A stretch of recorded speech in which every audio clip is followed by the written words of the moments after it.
Welcome to the weekly update, where I'll go over the action in the market for the week of December 2nd through the 6th, and we'll see how things look for the week of December 9th through the 13th. Had another up week, setting new all-time highs with the S&P. We're also seeing recent all-time highs with the NASDAQ 100, and earlier this week with the Dow. The mega caps are really what's driving the market right now. We're kind of going back to what we saw last summer, where it was just a few stocks that were keeping the market going up. Now, we're seeing some weakness starting to come into the rest of the S&P and across the market that's giving us a little bit of concern. So we'll have to see. We still have at least another day or so of positive seasonality based on history, but this week, quite often, we'll see some weakness from Tuesday through Friday. We'll just have to see if it sticks to that or not, because we haven't really stuck too much in the way of seasonality in 2024. We've been blowing it out of the water. Okay, before I get started, if you want to keep up with what's going on, and if we start to see some weakness, I've been addressing this in the daily video already, but I do those, of course, every day. So feel free to check those out. They're available on YouTube and Rumble. They are delayed because I let members in the program that I have early access to those right when they're available. There is a PDF below this video and every video that I post. You can download it. You can look at the slides. You can look at the charts and see if that's of help to you. Also, every day I update pivot points. There are pivot points that last for the whole month. Then there are pivot points that only last for that particular day. I update that on the YouTube community tab each day. I do have a private Facebook group. You're welcome to join it. Not really active. Really, the only thing I'm posting these days is when I post a video. I also really go through and watch YouTube and Rumble comments. They must have run some kind of thing again because I'm getting hit with these comments and some comments that just don't make sense. And I do post on YouTube and Rumble. Here is the link to get to the Rumble channel in case I'm having trouble uploading to a particular platform. Also, I mentioned the program. It's called the SPXInvesting Program. It's still free throughout the remainder of 2024. There's a link that will take you to a description video as well as to the website. And if you have any questions, you are more than welcome to email me. We could also set up a time if you want to talk on Skype or Zoom or something like that, if you want to learn more about me and about the program. And as I mentioned before, the daily video is really where I focus all of my analysis. This video and all the other weekly videos are meant to tie into the daily video.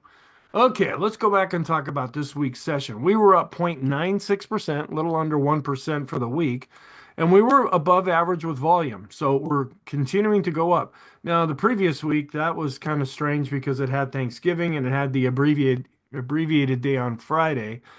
But this week, we're back to looking pretty solid as far as S&P volume. We are positive, and I'll go through the charts and show you. What we saw a week ago was kind of an interesting convergence in the short term, intermediate term, and here on the weekly chart, that's long term, where we're seeing the start of a trend that's beginning. You usually don't see that all happening at the same time, and that trend is positive. We have the green line that is above, and I'll show you that chart. So we're looking positive there. We came down with interest rates, which is giving some support to stocks. We did have the employment situation report that came out, and that was taken as friendly. Not too hot, not too cold. It was kind of a Goldilocks type of a reading. And so that's been, in addition to other things, has been bringing interest rates back down. The dollar has still been going up, though. And there's a whole list of geopolitical things going on. Russia, Ukraine, the things in the Middle East, the fallout from the election, South Korea, France. The market isn't paying attention to any of that right now. It's kind of in its own little world as far as thinking that everything is lollipops and rainbows. And as far as our trend, it is a strengthening trend, and we're seeing that following through. We're still positive in when we look at the daily charts. We're just seeing some internal weakness that hasn't come all the way through to price, at least yet. Now, we have a good couple of up days, or at least maybe one up day, that could switch everything around. But we are seeing a little bit of a deterioration here, and I'll kind of mention that as I go through the charts. Okay, so just some bullet points as to what happened. The S&P, the Dow, the Nasdaq 100. On Friday, we saw some new all-time highs being generated. I believe it was on Thursday when the Dow, it might have been Wednesday, but this week the Dow did set a new all-time high as well. And Bitcoin, this is kind of what people are talking about right now. We're right before I started recording, I checked, we're just a little bit under 100,000, but we were able to get above that. So you have a lot of people partying and everything, and it actually crossed above 100K on Thursday. Mid caps and small caps did decline for the week. So this is, we'll have to see going forward. Are we going to get the Santa Claus rally or the January effect, whatever you want to call it, where this is the time of year, typically, and as we get a little bit later into December, when small caps tend to do well and mid caps also tend to perform fairly well at the same time. And then we did get the employment report that came out. It was not too hot, not too cold. And this is still feeding into the idea that there's going to be a soft landing, meaning that we're starting to see the economy growing. Inflation seems to be under control, but we're going to get CPI and PPI in the upcoming week to get another read on that. And then based on right now, it looks like the Fed is going to cut rates another 25 basis points or a quarter of a percent. And that was kind of locked in a little bit on Friday when the employment report came out. The concern was that maybe the economy's too hot here and maybe the Fed won't be able to come in and actually cut rates. Well, at least right now. Now we still have CPI and PPI that are going to be coming out that may help shift that scenario around or confirm it. And then the Fed is likely to cut rates, and this will actually be announced on December 18th. And interest rates actually went down. We were at 4.18% a week ago. We closed on this past Friday at 4.15%, and the dollar was up as well. So looking at the different indexes, we ended up being down slightly for the Dow on the week, even though it did set an all-time high throughout the week. The Nasdaq was pretty strong, and that's where we're seeing a lot of the strength from right now, up 3.3%. The S&P was up, they rounded up to 1%, where the small caps were down a little bit over 1%. I've been showing this for a long time. We are still in this area, 1976 to 1977, where we're seeing generally inflation starting to come down. But right after that, it really shot up. And that's why we watch these economic reports, why we keep an eye on inflation. We watch the bond market. We look at other markets to see how are they behaving right now to try to get some clues. Is the market starting to become concerned about inflation? Because it may shift over into that. Now, I've heard a couple of people say that I don't listen to a lot of podcasts or I don't watch any of the financial media, but one person that I kind of respect is thinking that we're going to go into a recession. Somebody else that I really do respect also thinks that after the new administration comes in, that we will get hit with a recession, that it won't be very bad and it won't be very long. We don't know what's going to happen there. I keep an eye on the charts and I post supplemental videos on the website that talk about, okay, are we going to go into a recession? Are we not? We have charts that you could look at and say, yeah, we are. We have other charts that we look at and say, no, we're not. So we're still just kind of trying to wade our way through all of the data, not necessarily coming up with a preconceived notion or just basing things around an opinion. We're trying to use the facts and the data that we have available to us to see where are we with things right now. Also, we came down a little bit with the 10-year yield to 4.15%, but we're still above that 4.02%. And according to the RenMac research here, when we get above that level, that's when it starts to eat into corporate earnings. This was updated, and this is showing a slight increase still of those folks that are unemployed for over 6 months. They're 27 weeks here, and it did go up. You see the number over here, and we're seeing the chart actually going up just a little bit too. We want to keep an eye on this. If this really starts to go up, that's typically when we will head into a recession. So, but this is only updated once a month. All right, we are still looking good going forward here when we look at earnings estimates going out into the future. So that bodes well for things right now. And then once a bull market gets to 2 years old, there could be a lot left. So this is just saying where we're at in the whole cycle of things here. It's the light, let's see, the light blue area, and then just comparing it. Let's see. Oh, I'm sorry. It's the red area. I thought usually when they do these charts, it's blue. But this is just suggesting that, okay, we might still have some more room to run to the upside. Now, if you watch Chris Shavako, and I would recommend watching his videos every week, he sees things looking positive well into the 2030s. Okay, there's probably going to be some bumps along the way. And there he bases things on demographics and different longer term trends. Of course, the perma bears think the next crash is right around the corner. So, but I would recommend watching his videos. There's a link below this video that will take you to that. And he takes a bigger picture look than I do. And he's also a portfolio manager where I'm an educator. So we're trying to do the same basic thing, but at the same time, we're coming about it in two different ways. Okay, then looking at the S&P's price to book ratio. This is one of the fundamentals within the S&P. It's getting to a really high reading. This is the current price based on the if you look at a series of books, what's that company actually worth? And this is a metric that is used just to determine the overall value. If you're a fundamental analysis, you probably really pay attention to this. But we're getting a pretty high reading here. And so that's where we were back in 2000. Of course, a lot of people are trying to draw connections between the dot-com boom and then the dot-com bust. There are some similarities, but there's also a lot of differences too. What was driving the market up in the late 90s up into 2000 was companies that barely, I mean, they just existed in name only. They didn't really have any earnings behind them, and then they just started to fall apart like dominoes, and that took the market down with it. The thing that's driving things up, and that's why the earnings chart I show every week, that's continuing to go up, and there are earnings behind these companies. And so that's a difference that we're seeing from now versus back in the year 2000 and the late 1990s. But it doesn't mean that we're going to go straight up. There may be some difficult times. We don't know what's going to happen geopolitically.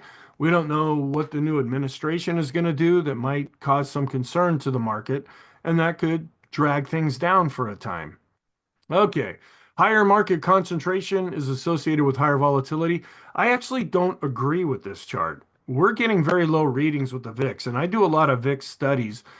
And now there's other ways to measure volatility, but they're saying that we're really volatile right now. But if you look at our longer term charts of the VIX, which is the measurement of the S&P 500 volatility, okay, it's really going down. Now, this is a forward-looking type of volatility, and I have to confess, I don't know how that's calculated. It's like implied volatility and historical volatility and all that. But I've been actually seeing volatility coming down, but I'm using more data from right now and then looking back instead of actually going forward. So we'll have to see if this ends up being something or not. Okay, then we did get the latest employment report, and we get this additional study that comes out where we really follow the red line here. All employees and temporary help services where it had really been declining. We are continuing to go back up here. But whenever we drop below this red line, that's usually when we go into a recession. That's what's happened before. Well, we dropped below that line quite a while back, but we have still yet to go into a recession, but that could always change. So this is one of the charts that you might look at and say, okay, yeah, we're kind of in a threat of going into a recession. It just hasn't happened yet. But we have other charts that say that things are looking a little bit better now and that we may be able to avoid it. If we avoid a recession, that's what's known as a soft landing. Okay, then hardening divergence. This just basically shows both looking at the indexes and looking at earnings. The orange area, this is the US, and it's outpacing the whole rest of the world. That's why the US has the biggest stock market with the most volume and the most liquidity, the most money going back and forth. And it just breeds into more liquidity and more volume, and that actually works to our advantage because we get better fill prices. Then the rolling 4-week flows, it's showing a lot of money, really, really high reading now, going into ETFs and mutual funds. And so a lot of folks are sticking their money in the market. All right, FactSet did have a post this week, It says, have analysts overestimated earnings for 2025? Again, this is one of those questions that they ask, but they don't really answer in the blog post. This is just showing what they're looking at into 2025, and they're seeing earnings still going up. And there's always the debate going back and forth. Well, are they overshooting things? Are they undershooting things? Is it going to look as rosy as it has before? All right, here is the intraday chart. And we go back to Monday's session. We were pretty quiet through Monday and Tuesday. Where we started to see things really improve was in Wednesday's session. We gapped up and then went sideways and then saw some strength coming into the close. And this is when things, at least for the S&P 500, really started to improve. But we're not necessarily seeing that across the whole market. And I'll show you that.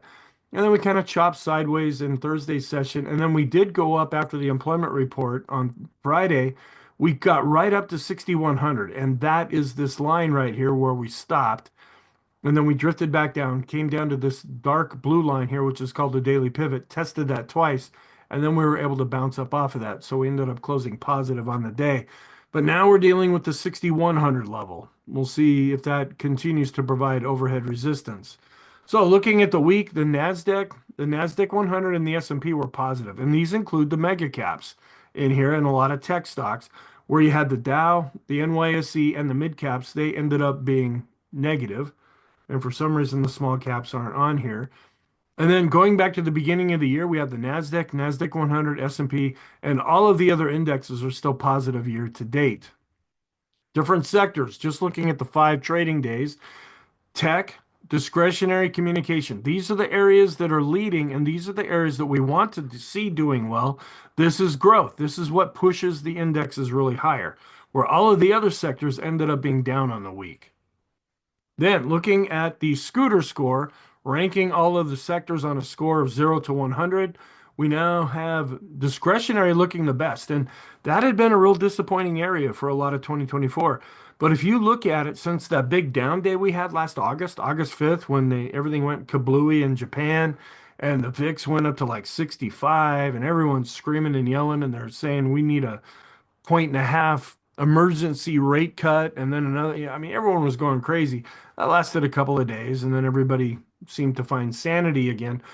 Well, since that time, this is when discretionary really has been doing well, and it's been a leading sector since August 5th. And communications doing well. The financial sector, we like that to be doing well. Now, we would like tech. It's coming in at 74. We want this to improve quite a bit here. Okay, then looking at the sectors just for the week, where we had discretionary, tech, and communication. These are the big growth areas, and they were up. Going back to the beginning of the year, we have communication. Financials are still strong. Seeing some profits recently in that have been, so they've been going down just a little bit. And discretionary, where we have tech almost coming back and trying to turn positive. Again, the way I measure this is not comparing it to the S&P. It's more of a raw score. And these sectors are still underwater year to date. We look at the relative rotation graph.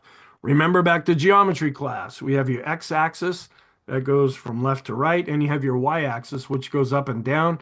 The stronger areas are up here in the green area, and we have things like discretionary coming on strong, communication, industrials, financials. These are the stronger areas where we're seeing utilities, which had been strong, and they're doing a little bit better, but they're really weakening in the bigger picture, and real estate is going down. We also have the staples, which is more defensive. That's been under pressure lately as well. And we're seeing this is XLK, which is tech. We want that to do better. We want that to stay blue and eventually get to the point where it turns green. And that would really help the market quite a bit. Then here's like a spreadsheet look at here where we have industrials, communication, financials, and discretionary. They're the strongest areas. Utilities and real estate, they're more yellow right now, where the negative areas are materials, staples, and healthcare, more defensive areas. And we have the improving areas would be tech and energies. It's been weak lately, but over the last year, it's been doing better. Then we look at the major market indexes. Again, the green area, that's the strongest area. We were seeing a real improvement with the transports, but then they just fell off a cliff this past week.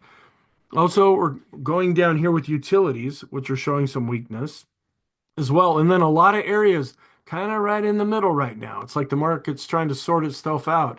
Do we want to go back into growth mode and really go higher? Are we going to go into small cap mode and really see the small caps and mid caps do better? So we're kind of in a transitioning time, at least right now. And then here's another look here with a composite average and the transports. Composite's actually looking the best because that's the Dow, the transports, and the utilities together. And with the Dow setting recent all-time highs, that's really helping this. The transports have been improving, but not so much this past week. And then we have the large caps like the S&P 100, the S&P 500, and utilities have been seeing some weakness. And then areas that are showing an improvement are the small caps, mid caps, and NASDAQ 100. We want that to be doing better too to remain more positive.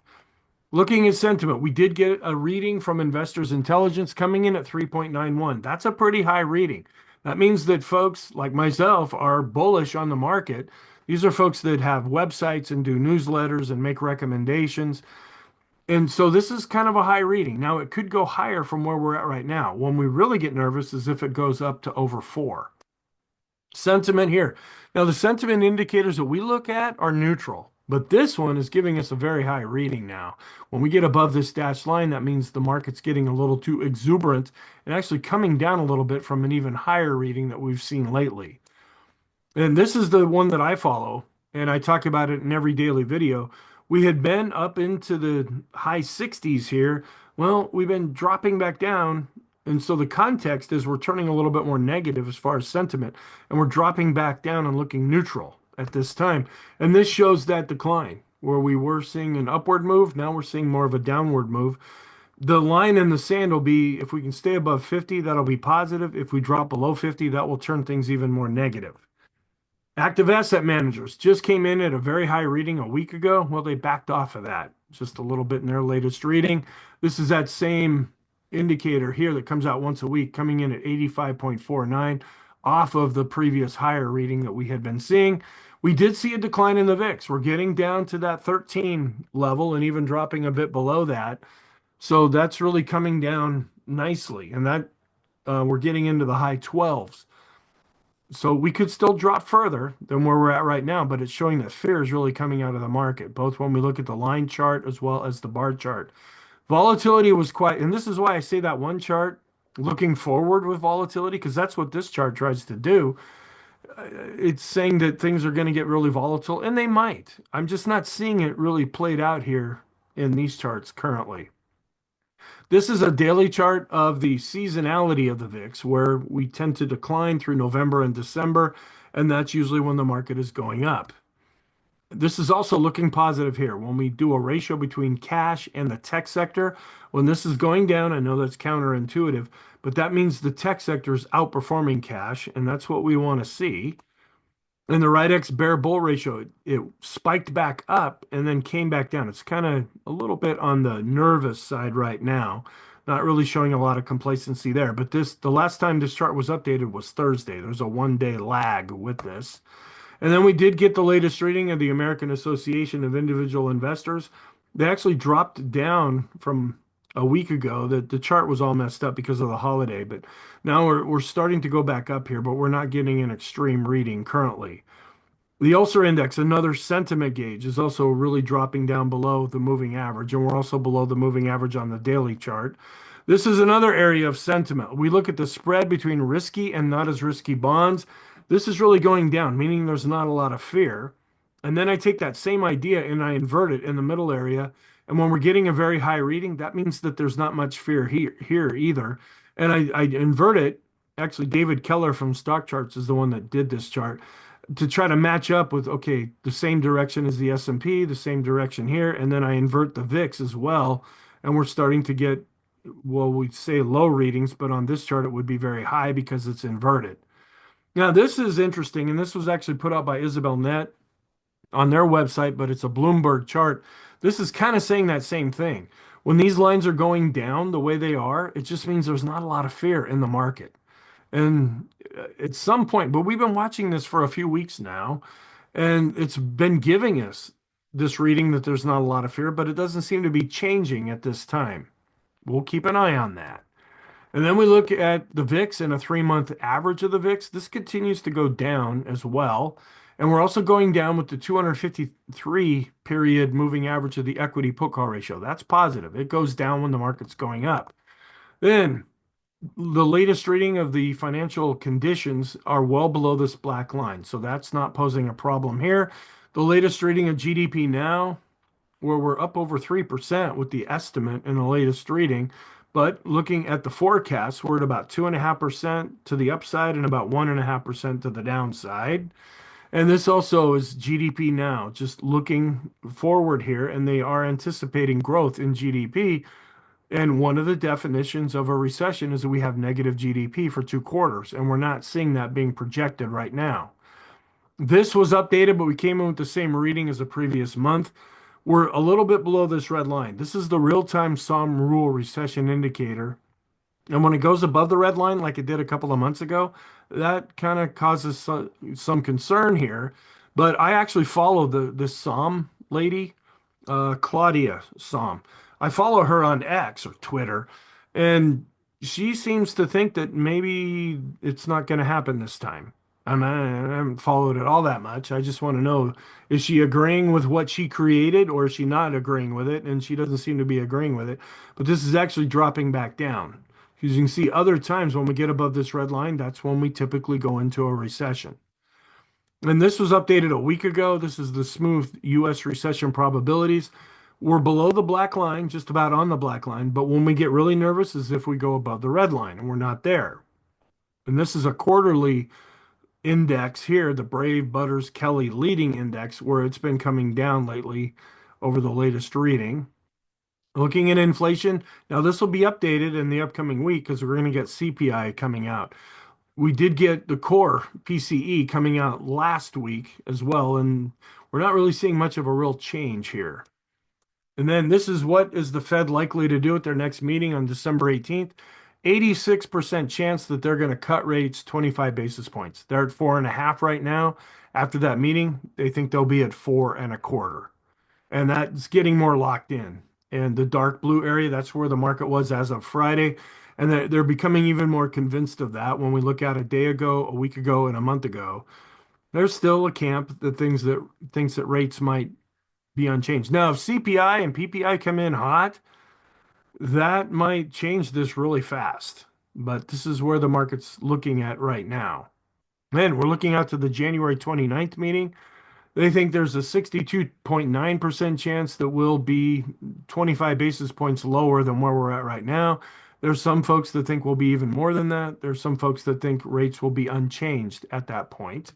And this is looking how this changes, but this will get more locked in as we get closer to that date. Fed balance sheet, again, I always make this comment. We're going down over here with the chart, but we're going up with the Fed balance sheet over on the other side here. And we're actually kind of leveling out and going down a little bit when we look at the year over year change on the Fed balance sheet as well. This is not really flashing any warning signs right now. The overnight reverse repurchase agreements. We just see if is it really moving up or really moving down with any velocity. And it's not really doing either of those right now. Okay, so we're looking good here, both on the daily chart and on the weekly chart. But the last couple of days on the daily chart, we've been starting to roll over based on price and volume, where we're going up here on the weekly chart. We're a little bit concerned about that because that means that, yeah, we're going up with the S&P, but it's only a few stocks that are really driving the index higher. Is that just a short-term thing that'll get dealt with and then the rest of the market's going to come back in? Or is this giving us a warning sign that, okay, the rest of the S&P isn't looking quite as strong now? But longer term, we are quite positive here. Also, we're seeing a bit of a contraction of the new highs on the daily chart and a bit of an expansion on the new lows. We're actually starting to roll over with the moving averages that we use on the daily charts, where this is still looking pretty positive. We're going up with the 4-week. We're still ticking down a little bit with the 10-week moving average. And coming down, but still above zero with the advanced decline ratio, we're actually getting down to the midpoint here and possibly even turning negative on the daily chart. Accumulation distribution, a smart money indicator. Seeing almost the same thing here. We're above the moving average. And this is going up where we're rolling over, but we're still above the moving average on the daily chart. These, like I said, these charts are almost identical to each other. Down here, this tries to measure how far away are we from the moving average. When we get above this red line, that's where we get a little bit concerned, but it can still go higher than where it's at right now. Then this is the condition of the trend where I said on the short term and intermediate term on the daily charts, we're starting a new trend this past week. Well, we're seeing that also developing and starting to turn up above the moving average here on the weekly chart. And it's kind of a rare thing to see them all happening at the same time. We're positive because the green line is above the red line. The green line's going up as the red line's going down. And we're seeing kind of that same thing on the daily charts. This is the Erin indicator, which measures the difference between buyers in green and sellers in red. We're above zero and going up, so that's positive. Mass index is not generating a signal. And we look at a daily chart here, just coming off of setting an all-time high in Friday's session here. Positive across the board, according to the Keller market model that's put out by stockcharts.com. When we look at all the different indexes and different time frames, this hasn't changed. I don't know if they haven't updated it or what, but we're still negative with bonds based on price in the intermediate term. We're negative across the board with commodities on all time frames. And they haven't updated anything here either with the decision point scorecard, positive across the board. And we're coming up to this upper end of the trend channel going back to 2009. Now, we've been above that. We went above it back in 2021 here, but is this going to provide some kind of overhead resistance? We'll see if that ends up meaning something. And here, we're looking pretty good here. We're well above all these pivot points right now. And this is a really good looking chart going back to the end of 2023 here. We've had a few bumps along the way, but when you take the bigger picture look, we're going up pretty solidly. And here's another look at something pretty solid. We're having the 50-week moving average. That's the red line going up. Price is going up and price is above the red line. So that's positive. And then I switched to a moving average crossover, and we're above the blue line, which is a 13-week moving average, setting all-time highs with the S&P. But we're actually going down a little bit here with the McClellan oscillator. It's dropping below zero, and we've turned negative on the daily charts too. A little bit of a concern there. And we're actually still positive here with the summation index based on price and volume since we're above zero. And we look at the Swenlin trading oscillator, and this has already turned negative on the daily chart. We're dropping below zero based on price and volume. So this is a bit of a warning sign that I'm alluding to here. But we're looking pretty good here with the bullish percent index. We're getting a reading above 70, which is a really high reading. We have been coming down over the last couple of days with the S&P, even though the S&P has been going up. But this is still quite a positive reading. And momentum, we're looking good on the daily charts with momentum. But when we look internally at some of these studies, that's where we're seeing some weakness. We're starting to go back up here with the PMO. This is the price momentum oscillator, and it's going back up, and we're above zero based on price and volume. We're actually looking more negative and crossing below the moving averages when we look at the daily chart. And we're also seeing pretty much the same thing here because this was an indicator developed by Carl Swenlin, and then he's developed a lot of additional studies that go with the PMO. And that's what I show here is the PMOs inside the S&P 500 that are rising. That's going down. Also, we're seeing that on the daily chart. We're going down with the buy signals and we're going down with the PMOs that are above zero. And we're seeing pretty much these same readings on the daily chart as well, even though the S&P is setting an all-time high. And for earlier in the week, we did hit the upper Bollinger Band and closed outside of that, but it only lasts for one day. So we're still looking positive here. And we're actually looking more positive with the slope oscillator. It was going down on the daily chart where all of our other oscillators were going up. Now it's kind of kicking back into gear on the daily chart. But when we look at it here, it's going up, and that's quite positive. We're still pretty much flat with our other short-term oscillator, but we're going up with the MACD, the PMO, and the PPO. That's more positive. Longer term, we're also going up with the TRIX and the KST. And the chicken money flow actually showing some weakness there, rolling over a bit on the daily chart, where here we're looking still quite positive on the weekly chart. And we're starting to go down a little bit with the chicken oscillator here, but we're still going up here on the weekly chart. RSI based on 14 weeks. We're a little bit extreme in the short term. I also plot an RSI based on 9 days. Then I have a 14 day, and then this is the 14 week. And this is still looking positive, and we're above 50. The force index still positive on the daily chart, positive here on the weekly chart. We're getting extreme positive on the daily chart with the money flow, but we're still looking positive here on the weekly chart. And we had another up week, so we're above zero with the rate of change week over week. We're also above this 20 level, but kind of chopping sideways now with the rate of change going back 50 weeks. And this is some of our short-term indicators here, the Stochc RSI. This is also suggesting good shorter-term momentum. And this the weekly special K chart crossing over. We saw that a few weeks ago, and we've been waiting a long time for that to happen, and that's longer term positive. Williams percent are another short term indicator on the daily charts. This is also suggesting longer term positive momentum. Actually coming down, but still positive with the ultimate oscillator. We're looking positive on the daily chart with the vortex. We're also turning back up here on the weekly chart, going up with the green line and going down with the red line. And the copy curve, which has been negative on the daily chart, it's starting to cross back over and turn positive on the daily charts now. We're still looking positive here on the weekly chart. And we're still well above these longer term moving averages and fib retracement levels. So not really getting anything from that.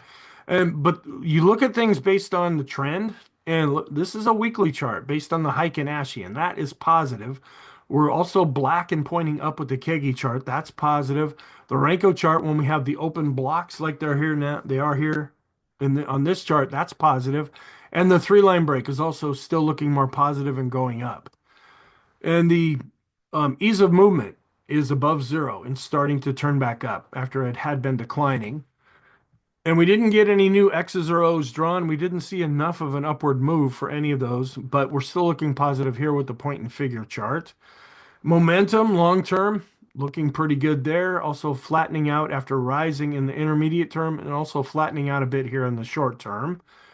50-day cycle, we did hit a new cycle right around Halloween, and we started to go up, and then it's like, oh boy, we're coming back down. Then we had the post-election bump and then the pullback, and now we're starting to go back up again. And we are still positive with the Elder's Impulse system for the S&P, and we're positive with the parabolic SAR. We continue to be positive with the daily chart as well. Then looking here with the S&P setting an all-time high, coming down after setting a recent all-time high with the mid caps and the small caps. And the Dow looking pretty solid here right now, longer term. The NASDAQ setting an all-time high, also looking quite positive. And the NASDAQ 100 looking pretty good too. Here's another look at the QQQ setting another new all-time high on the weekly chart. Mid caps coming off of setting a recent all-time high. Small caps also falling back this past week. The NYSE pulling back a little bit. Now, this has been one of the stronger areas of the market, and this is also putting up some warning signs right now. It actually didn't have that great of a week where we're starting to go back up with the mega caps and the S&P and the NASDAQ 100 where this is actually coming down. So we want to keep an eye on that area. The Wilshire, this is a daily chart setting a new all-time high and set a couple of them this past week. All stocks still looking really good here, U.S. as well as international stocks. The FANG index, this is setting a new all-time high, and that was lagging. It set a high last summer, and then it was really falling behind here. Well, it's starting to come back and show some strength, and we like that because that's Facebook, Apple, Amazon, Netflix, Google, Nvidia, the big name companies. But we like that because that's what really helps the indexes to go up. Big software companies still looking pretty good here. ARK actually, yeah, when Tesla does better, ARK owns so much of Tesla. When Tesla does well, ARK tends to do well. And the banks looking pretty good, but coming down, seeing some profit taking here because we were seeing some really high long-term readings here with the RSI, but the momentum is still positive. And then looking at traditional Dow theory, where we are coming off of a new all-time high with the Dow, but we see some weakness here in the transports, and we also saw some weakness recently with the utilities. So this is a non-confirmation for at this time. And then looking at December, we're up 80% of the time going back to 2020 with a return of 1.5% for the month. All right, then looking at commodities, kind of just shifting around a little bit of an uptrend here on the weekly chart where we're seeing a downtrend with the daily chart. Oil, we've been watching this for geopolitical reasons, but the market doesn't seem to care. It's actually been going back down as there was a ceasefire in the Middle East, but then it was broken like 20 minutes after that or something. But so oil, it really hasn't been spiking up right now. Gold is off of its highs and under a little bit of recent pressure, as is silver. And the dollar is in an uptrend. We switched over and saw a golden cross on the daily chart. We're now seeing a golden cross here on the weekly chart. And copper still in an uptrend on the weekly chart. And then we take a look at the total bond ETF. It really was seeing some weakness, now starting to bounce back up, getting back above its 13-week moving average. And this is based on price. And if price goes up, that means interest rates are going down. And then the monthly chart of the stock to bond ratio, stocks continue to outperform. Here's a daily chart of the yields where we were coming down, the Fed came in, cut rates, and then for some reason, rates just shot back up. Now we see a general move down with interest rates, and that's helping stocks. This is a weekly chart looking internationally, coming down in the US, UK, and German rates. Even though they ticked up a little bit, I guess they did tick up a little bit here, and coming down just a little bit in Japan. That's the red line. And then here's the intermarket analysis chart where stocks have now gone back in the lead year to date, where we have gold in second place. Green is the dollar, oil is in red, and we're still negative with bonds going back to the beginning of the year. Then we do a ratio between the NASDAQ 100, which is just coming off of an all-time high, and the S&P. But the NASDAQ 100, after underperforming now for the last few months, is starting to show some strength here. Are we going to see more follow through with that? Or is this just a short-term thing that will come and go? The S&P 100 is outperforming the rest of the S&P 500. Those are the bigger stocks. They're outperforming. Growth is outperforming value. That's what we want to see. That's when the indexes really go up. Bonds are underperforming stocks here on the weekly chart, and gold is really dropping back when we compare it to the S&P, but it's still in a longer-term uptrend with the ratio. Also, we're pulling back now as the dollar's been holding up well, as gold has been under some recent pressure. And then we look at the low volatility stocks and see how they're really underperforming when we compare it to the S&P. These are more defensive areas. If the market was getting more defensive, this was starting to show an improvement here, but now it's starting to back off. And if this continued to go up, then that would make us more nervous longer term. Discretionary to staples. Discretionary really coming back and outperforming staples. Discretionary, the things that make life fun, versus staples like toilet paper and toothpaste. When this is going up, it just means the market is doing better, and that's kind of a growth area. Energy to tech ratio shows how energy continues to underperform tech. And then this is small caps to the tech sector. It was showing some improvement here, but now it's kind of fizzled out a little bit. We'll see if this is going to continue to decline or see more of a bounce. Then longer term, we look at the NYSE breadth thrust, really not anything new. We're still working off of the signal that was generated in October 2022. And this is the NYSE breadth thrust, nothing new here. I just like to show these charts in every video anyway. A long-term chart going back to the 1987 crash, and still looking good with the S&P. Looking good here. This is that same chart showing how we're well above the trend line. This is something positive. This is the Zohorchak method. And these are buy and sell signals going all the way back to 1980. We actually saw enough of a weakness after the election. We dropped down to 8. Well, with the strength that we saw this past week, we went back up to 10. That's longer term, and that's a full-on buy signal now. And the NASDAQ 100 weekly chart setting all-time highs, well above its long-term trend line going back to 2009. We look at the ratio between the NASDAQ 100 and the Dow, still hanging out at this very high ratio reading. The Qs to small caps, with the small caps being a little weaker and the NASDAQ 100 being stronger, coming back up with this ratio. And then we look at the 50-period moving average of the new highs and new lows for the S&P, coming down a little bit here, but we're still well above zero. So longer term, this is still positive. Then we look at the NYSE, kind of bouncing around a little bit, but still above zero here. And this is more of an internal measure that's still looking positive when you look at the bigger picture. And then we look at the cumulative new highs, new lows for the NASDAQ, still going up here. That's positive as well. Still coming down with the 3-month yield, wondering, okay, we're not really seeing any kind of great financial crisis type things right now. That's why we watch this chart. If this just seems to fall off a cliff and we're hearing problems about banks and the financial sector and, more Brokerage firms are going under. That's when we get really nervous. We're not hearing that kind of a thing right now. Then we have the update of the Hindenburg Omen. If this is new to you, just pause this. There are three criteria that go into that.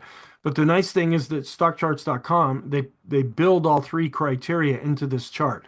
Now we had the initial spike that was given on November 20th, and then we have 20 trading days, which will be December 19th, to get another spike up here. That will be a confirmation. We don't have that yet. And I look at this chart all the time, and I've been showing it in the daily videos as well. Then I have a number of different seasonal charts to look at here, where when stocks are up 5% in November, which is where we were, that was a good sign. We tend to be up 72.7% of the time in December with a return of 7.7%. And then December rarely is the worst month. It's the least of the worst here. So the reason why it's number one is it's really the best month of the year. And this tries to compare what the S&P has been doing in 2024 and compare it with these other benchmarks here. And we're just blowing all these other ones out of the water. And this also shows seasonality looking positive going into 2025. This is also how the market tends to perform after an election. And this is how the market actually performed after the 2020 election. And then we've also been looking at a chart. I don't think I have it here. No, in the daily video that compares 2016 with now, because that's when Trump was elected the first time. Then December, we're up 1.3% with the return, and we're up 72% of the time, going back to 1964. Then when you look at November through April, we're up 7.1%, 77% of the time. This is another seasonal chart, which also suggests things look positive going back to 1950. Also looking pretty good here, going back to 1950 with the monthly returns, where this previous chart is more daily. And then we look here at December on a world basis, and that's one of the stronger months. Then we look at November and December, which tend to look good there. And then we look at November through January, which looks pretty good there. And then this is the whole quarter taken, and we're up about 80% of the time with a return of 4.3%. Then we're still in the first half of December, which tends to be positive, but the second half of December tends to be even more positive. And another one here. We have another one looking good during an election year with seasonality going forward. Then we were really watching this September, October, which didn't seem to happen this time. And then November and December. We had a really good November. We're wondering if that'll still continue into December. Then another way, looking here during an election year, going back to 1950, the past 10 years, the past 20 years, we're all positive, no matter how you crunch the numbers. And then we were really good here in November, so December ends up being one of the more positive months. And is this ever going to end? This just looks at the S&P and other indexes, and it shows that we're up 55 times, we're down 19 times, we're up 74.3% of the time with a return of 1.5%. And you can go through and look at how the other indexes actually do here. And then going back to the election years, we're up 15 out of 18 times, down 3 out of 18 times with a return of 1.3% going back to 1950 for the S&P. Whew. Okay, thank you. I hope you found this helpful. Have an awesome weekend, and I will talk to you in the next video.